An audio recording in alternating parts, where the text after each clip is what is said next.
Nesse vídeo nós vamos relembrar, nós vamos mostrar algumas propagandas históricas, propagandas antigas da Klabin. Como foram? Para quem eles anunciavam?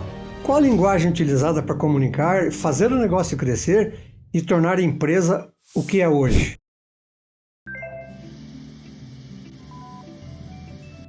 Olá, seja bem-vindo, bem-vinda. Eu sou José Cassiano e você está no canal Prosa de Monte Alegre. Nós vamos montar um comparativo para mostrar a evolução na linha do tempo das campanhas publicitárias da Klabin. Inclusive anúncios onde a Klabin homenageia a imprensa, um dos seus grandes clientes que consumiam grandes volumes de papel. A Klabin é uma empresa que atua no mercado de papel e embalagem, com destaque e relevância nacional e internacional. Nós vamos conversar então como é e como isso foi comunicado ao longo do tempo, para que a empresa conseguisse ser respeitada nacional e internacionalmente dentro e fora do segmento.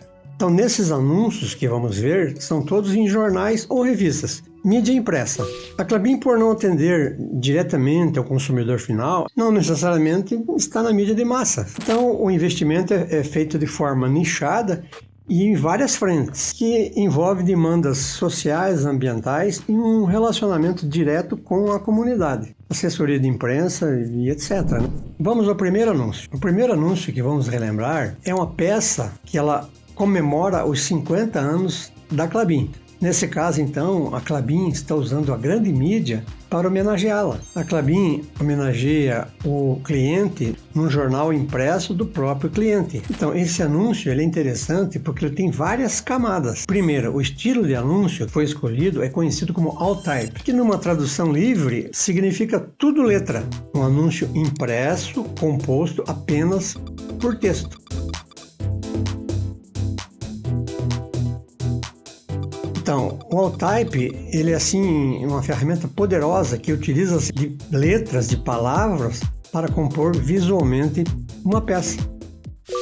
Vamos ver esse anúncio aqui juntos. Caros amigos, autoridades, clientes, fornecedores, funcionários aqui presentes. A Klabin Irmãos, atuando no ramo de papel desde 1899, plantou há 50 anos uma ideia: Indústrias Klabin do Paraná e Celulose S.A. Como administradora de recursos naturais, hoje a Klabin do Paraná é a maior produtora de papel e celulose da América Latina, entre as 100 maiores do mundo, com mais de 150 milhões de árvores plantadas. Não poderíamos esquecer nesta data de homenagear também a imprensa deste país, de quem somos fornecedores de papel há 4 décadas, porque a nossa responsabilidade. Então, veja, aqui nessas reticências que nós estamos vendo aqui, ela interrompe o discurso para dizer que o que ela colocou de melhor no papel foi o próprio trabalho. Então, de uma forma sagaz, inteligente, o alt type tem essa sacada. Veja bem, quantas informações foram citadas nesse discurso que não aconteceu? Data de fundação da empresa, quantidade de árvores plantadas, tempo de fornecimento de papel jornal, com destaque para um termo de vanguarda, se proclamaram como administradores de recursos naturais. Segunda camada. Como essa mensagem é endereçada a jornalistas, redatores e donos de jornais, nada mais justo que a homenagem seja 100% em texto, porque visualmente esse anúncio ele se assemelha a uma notícia, a uma reportagem, que é a matéria-prima desse segmento. A homenagem, então, está sendo feita pelo grande fornecedor do produto que eles utilizam para veicular as suas notícias. Terceira camada. Então, enquanto faz-se a saudação imprensa, ela informa, que esse produto, esse papel é nosso. Então, dentro da mensagem, então, ela utiliza-se para divulgar o próprio produto. Tipo assim, se você quiser um orçamento, me procure. Vamos então ao segundo anúncio. Do que se trata? Então, esse anúncio, ele é um encarte para ser colocado dentro de jornal, impresso em papel couché preto e branco. É homenagem ao Diário Popular. Então ele se reporta aqui nos anos 40. Ele fala que em 1947, pela primeira vez, os jornais brasileiros puderam ser totalmente editados em papel imprensa nacional. O papel imprensa da Klabin, para fabricá-lo, a Klabin investiu em pesquisas, capital e talento. E construiu em Monte Alegre, na época sertão paranaense, uma fábrica que hoje é a maior unidade integrada de papel e celulose da América Latina. Foi um desafio vencido que colocou o Brasil entre os países produtores de imprensa, papel e imprensa. Valeu a pena. Finalmente, depois de 63 anos de existência, o tradicional homenageado que está aqui, o tradicional Diário Popular, ia para as bancas impresso em papel brasileiro. A partir daí, a Klabin entrou para a história da nossa imprensa e o seu papel nunca mais saiu dos jornais, e em especial o homenageado Diário Popular. Então, dentro dessa homenagem aqui, nesse encarte, eu vou trazer para a gente analisar junto aqui 4 números. Por exemplo, a homenagem aos 105 anos do Diário Popular. Primeiro número. O segundo número, ele informa, a Klabin está informando aqui nesse encarte, que há 42 anos imprime o jornal Diário Popular, imprime suas edições em papel Klabin. Esse é o segundo número. E o terceiro número, que está contido nesse encarte, a Klabin informa que em 1947, pela primeira vez, os jornais brasileiros puderam ser totalmente editados em papel imprensa nacional. Agora eu vou mostrar o quarto número, porque até nesse período do fornecimento de 47 até 1963 existia problema de fornecimento. A virada de chave que dá em 1963, que é um outro vídeo nosso, ele trata exatamente sobre a emancipação da máquina 6, que a partir de 1963 começa a fornecer então 80% do papel imprensa para o consumo nacional. Então lá, vamos na composição fotográfica desse anúncio aqui. Então aqui nós temos então uma carrocinha, né, um tipo de uma charretinha, tração animal, e um senhor aqui fazendo o transporte.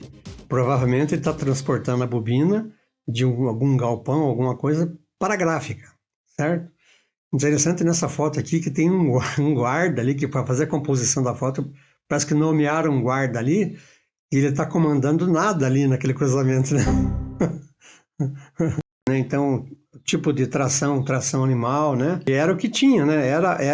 Nós estamos falando da década de 40, né? Talvez não esteja assim, não esteja legível para vocês, mas no tampo da bobina ali, tem adesivado uma propaganda, informação, peso, etc, né? E ali tem uma araucária, né? E essa araucária, ela sai do centro do adesivo da bobina, né? Nessa bobina tem todo esse tipo de impressão artesanal mesmo, né? Hoje, por exemplo, as bobinas têm código de barra, são transportadas por empilhadeiras, então não existe, por exemplo, o esforço que esse senhor está fazendo aqui, um verdadeiro herói, né? Atrás dessa araucária está escrito Klabin. Falando em propaganda ou type, vou contar um caos. Vou falar dos primeiros anúncios publicitários, das primeiras propagandas da Vila Harmonia em Monte Alegre. Aguarda aí que nós já vamos ver mais anúncios. Então, antigamente, dentro da Fazenda Monte Alegre, principalmente na Vila Harmonia, nas agrovilas também acontecia. Então, esses anúncios, eles eram elaborados, eram feitos em cartolina. E assim, de maneira bem simples mesmo, nós estamos falando da década de 40, né?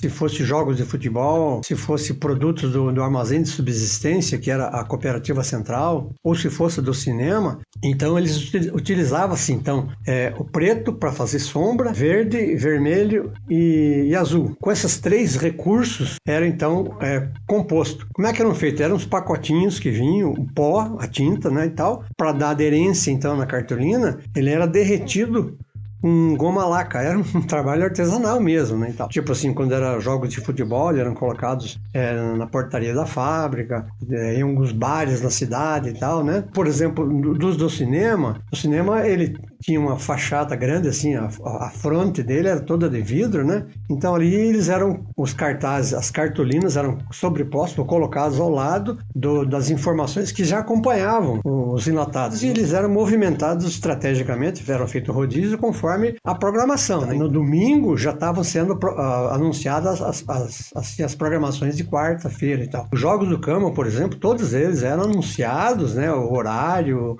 quem que era o adversário, né? Então, o Cama, ele era, na verdade, um protagonista desses cartazes. Eu posso dizer que eu conheci o primeiro cartazista, que era conhecido como Seu Gibi, que era o Gibi da padaria. O Gibi, então, ele traz essa experiência lá de Itararé. Quando ele chega aqui nos anos 40, 41, nesse período, então, ele já traz essa técnica, vamos dizer, né?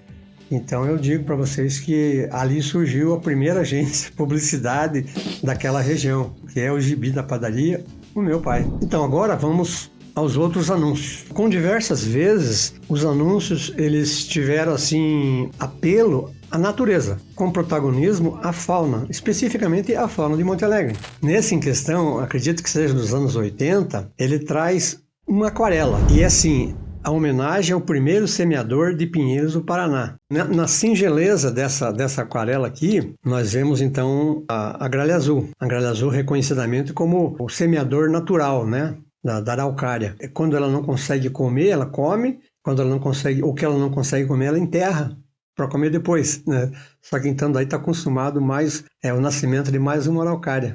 Usando desse arquétipo, né, e comparativo com a gralha, a Klabin se coloca em grau de paridade, dizendo também que ela é um plantador, é um semeador, é um reflorestador. Essa questão, assim, com utilização de elementos da natureza, ela foi predominante por muito tempo, né? Em algumas oportunidades eram fornecidos cadernos para a comunidade, e então tinha lá um desenho, uma foto da Maria Leque, aquele passarinho característico, topetão vermelho, né? Lobo-guará e tal. Alguma coisa com muita referência à Eco 92, por exemplo. Então, na necessidade de comunicação entre empresa e empregado, a própria Gralha Azul emprestou seu nome para um boletim.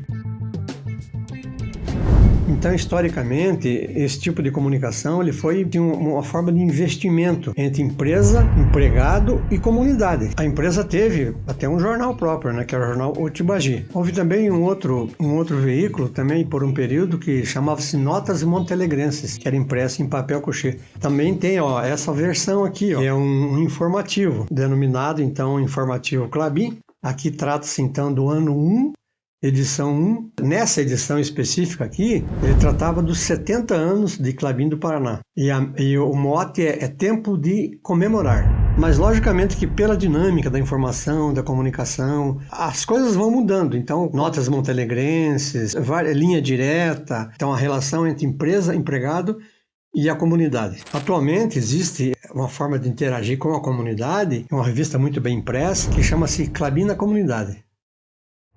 Então, só para a gente fechar então essa história do pássaro semeador, né? Esse tipo de layout, esse tipo de propaganda, ele tinha uma fotona, blocos de textos longos e embaixo então a assinatura da empresa. Um padrão estético clássico utilizado por muitas empresas. Volkswagen, Mercedes, era um padrão. E era assim, tão recorrente, né?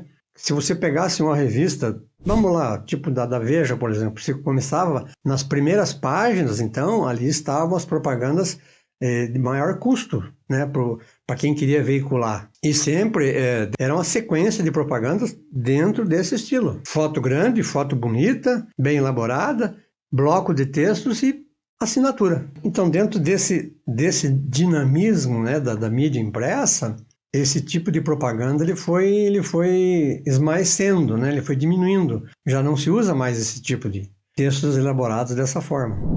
Mais um anúncio, então. Nesse anúncio aqui, a propaganda é sobre tipo de embalagem. Então, valorização da embalagem, que o produto chega ao consumidor com qualidade. Então, o que ele fala assim? Essas laranjas viajaram 10 mil quilômetros e não estão no bagaço. Então, nesse caso aqui, né, observa-se então ali o nome do exportador do produto. Então, o produto da Klabin é a embalagem, mas ela estabelece uma relação com a Cutrale, que à época era um grande exportador de laranja para o mundo. Então, aqui podemos estabelecer um contraponto. Nesse período, nessa veiculação da revista Veja, a embalagem era para exportação do produto in natura, né? Então, E eles garantiam, então, a qualidade, depois de 10 mil quilômetros, o produto chegar lá com qualidade. Mas só que hoje, por exemplo, a grande exportação é do suco concentrado, que também, por sua vez, utiliza-se, né, o papel, o cartão longa-vida e tal, para fazer a embalagem do produto. Então, e a Cutrale, né, assim como grandes outras empresas da região de Araraquara e tal, tem a Citrosuco e tal, mas a Cutrale é um dos grandes exportadores de laranja e sucos, né? Por isso, então, um verdadeiro passaporte para o mercado internacional. Então, nessa propaganda aqui, novamente, então, há um apelo à natureza. O que aparece aqui? A onça parda. Então, aqui, a onça parda, ela ocorre no bioma da Fazenda Monte Alegre. E esse anúncio aqui, essa propaganda, ele traz a informação que a empresa ela foi certificada com FSC. O que significa isso? Essa certificação, ela assegura, assim, a origem responsável de produtos florestais. Estrategicamente, utiliza-se, então, a figura do puma, né, para garantir que está certificada pela natureza, porque onde houver o puma, por exemplo, a cadeia alimentar ela está completa. Garantia, então, da sobrevivência do puma e toda a cadeia alimentar abaixo dele. Está escrito, então, né? Klabin certificada pela natureza. Existe aqui, por exemplo, nessa foto, assim, uma coisa assim muito emblemática, né? Porque normalmente é retratado esse tipo de felino em posição de ataque, com os dentes mostrando e tal, mais agressivo. E aqui a docilidade dela, e por isso que eu falo assim emblemático, que a preferência melhor para ela é entrar na mata, porque se existia mata em equilíbrio, então é muito melhor ela, na busca da segurança, ela voltar para a mata ou permanecer na mata. Nas florestas de replantio, existem as áreas chamadas de corredores ambientais. Aí serve para refúgio, né? Refúgio, digamos assim, até lazer dos animais, porque eles precisam de fazer transitar, né? Então essa foto com certeza foi tirada dentro da Fazenda Monte Alegre. A gente parabeniza o fotógrafo porque normalmente esses animais não ficam fazendo pose ali, né? Fazendo pose para fotografia. Então eles são curiosos, se aparecer algum elemento estranho, eles puxam o carro. Certa vez a gente estava ali entre Antas e Lagoa e a gente observou essa situação. O carro nosso estava parado e tal, e a gente observou um puma, aquele sentimento de curiosidade. Mas à medida que ele só queria ver, tipo assim, o que era aquele movimento. Mas foi 2 palitos, ele se mandou, entrou, mato, não deu nem tempo de bater foto. Recentemente foi veiculado em outdoors 2 oportunidades e nós perdemos, nós não registramos. Então uma delas foi quando do evento da inauguração da MP28, a empresa, a Klabin, registrou a máquina MP28 é nossa. Então dividindo então o orgulho, né, com a comunidade, dizendo então a MP28 é nossa. Daí o outro outdoor que a gente perdeu também foi sobre divulgação de parceria, né, das pessoas que tinham propriedade e que têm propriedade e fazer parceria com o replantio. Nesse caso, né, especificamente desse outdoor, a gente estava vindo assim, por exemplo, de vários protagonismos da natureza, dos animais e tal. Foi a primeira vez que eu vi essa referência do equipamento no anúncio, na propaganda. E é então da moderníssima MP28. Talvez por ser o mais moderno e mais emblemático e pelo próprio produto que ele se propõe a fabricar, né? Então aqui nós temos duas propagandas bem antigas. No da esquerda, a Klabin transitou por várias searas, né? Vários produtos e tal. Nesse aqui, talvez pouca gente saiba, né? Então a propaganda era sobre azulejos Klabin. E aqui ele falava assim, controle e qualidade para ninguém botar defeito. Então é um breve comentário, né, sobre esse produto aqui que era azulejos Klabin. Esse da direita aqui, ele trata assim é uma árvore, né, ele simboliza uma árvore. Então todas por onde transitou, Klabin fabricadora, Celucate, artes gráficas, né? Muitas coisas já foram extintas, né? Então, pelo dinamismo mesmo da empresa e tal. Mas tem uma coisa que me chama a atenção aqui, observem, aqui à esquerda, de um lado direito você tem o K, né? Em vermelho, e à esquerda ali você tem um símbolo que, na verdade, então, ele é uma pinha. sabe? Ali é uma pinha, aonde foram tirados os pinhões e o espaço que ficou é um K. Eu lembro disso porque na época, eu acho que quando os funcionários faziam 25 anos, eu acho que é isso mesmo, então eles davam assim um brochezinho, né, um pregadorzinho de lapela, de ouro. Então é só que me ocorreu agora aqui, porque meu pai ganhou esse brochezinho, meu sogro também ganhou. Eu falei azulejos, né, mas houveram então empresas, produtos químicos, de tecelagem. Então quando eu falo assim que transitou por várias searas, é exatamente sobre isso que eu estou falando. Então aqui nesse outro anúncio aqui é uma curiosidade, né? Então aqui você tem ali companhia fabricadora de papel. Então aqui é tipo assim de um timbrado, né? Tipo de uma folha, uma correspondência que saía com esse timbre. O de baixo provavelmente também é. E aqui onde fala assim Klabin Irmãos, esse é o chamado tijolinho, né? Que são jogados e tal na diagramação da impressão de uma propaganda. Então, o que nós vimos até aqui? Uma pincelada de como foi a propaganda da Klabin, a história da propaganda da Klabin. Eu queria abrir um parênteses aqui com relação à propaganda brasileira. O Brasil, ele já foi assim um grande expoente na propaganda. Então a história da propaganda brasileira, tem muita relevância. Teve muita relevância. Por que eu falo teve? Porque hoje existe sim uma redução substancial com relação ao investimento na propaganda, devido a que foram pulverizadas em diversas mídias. Então a propaganda, eu diria assim, por exemplo, se você utilizar um calibre 12 para derrubar um coelho, antes era feito dessa forma. E hoje a pulverização, ela está concentrada ou está pulverizada nas Big Techs. Ali você faz uma propaganda como você quer, segmentada, por idade, por região, por CPF, por sexo. Com a entrada das Big Techs, existe uma aproximação muito rápida entre o investimento de quem pretende anunciar com o veículo. Google e Facebook, elas tratam diretamente com o anunciante, diretamente com o consumidor final. Dentro dessa linha do tempo que nós traçamos aqui, nós trouxemos algumas propagandas antigas. Provavelmente teríamos muito mais. Dentro das propagandas, então, vamos avaliar assim. Apresenta, então, a ponta do iceberg. Então, mas para você ter uma ponta do iceberg, você tem que ter a sustentação. Não adianta você anunciar alguma coisa e não ter a sustentação. Então, o que a gente falou, que a gente traçou nessa linha do tempo, foi sobre o apelo à natureza, sobre a conservação, sobre a relação com a comunidade e tal. Então você fala de promessa e premissa. Isso é um dos fatores, né, que faz a empresa então ser respeitada pelo consumidor de A a Z. Desses anúncios e propagandas que acabamos de ver, a gente não tem aqui então quem são as pessoas, os criadores, mas sintam-se então homenageados com essa singela lembrança que trouxemos aqui acerca da memória dessa propaganda. E se você lembrar destas campanhas que nós comentamos aqui, ou de outras, deixe aqui para nós nos comentários. Deixe seu like e se inscreva no canal.